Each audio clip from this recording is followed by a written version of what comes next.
ようございます。波乗り三昧です。2018年10月18日木曜日8時の仙台新港の波情報をお知らせいたします。今日の波サイズなんですが、ももから腰といったところですね。風は無風に近い、北寄りのサイドオフショアが吹いています。目にはあまり影響していません。天気は快晴ですね。秋空といった感じですが、今日自宅から新港に来るまで、結構寒かったですね。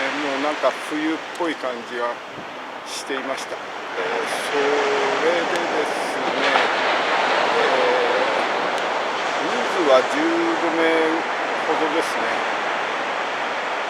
あとは、潮回りなんですが、今日は長潮で、干潮が3時、朝の早朝3時35分、満潮が12時15分ですね。で、長潮なんで、あまり、満ち欠けの差はないというかね、そういうような、潮回りです。これから今、上げ込んで、お昼まで上げ込んでいく、そういう状況です。波質なんですが、相変わらずシェアブレークのダンパ気味な波が多いですね。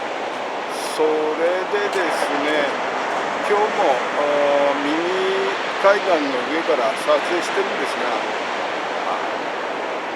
そうですね、蒲生方面の方が波が良い感じで人も入ってるので、そちらの映像を今日は長めに撮るような感じになります。引き続き、通常の撮影を始めていきたいと思います。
今ですね、南防波堤のところを撮ってるんですが、カメラをずっとですね、蒲生方面に振っていきますのでご覧ください。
そろそろ動画の撮影を終わりにしていきたいと思います。右下に赤いチャンネル登録ボタンがありますので、ご登録されてない方はご登録何卒お願いいたします。それでは本日もご視聴ありがとうございました。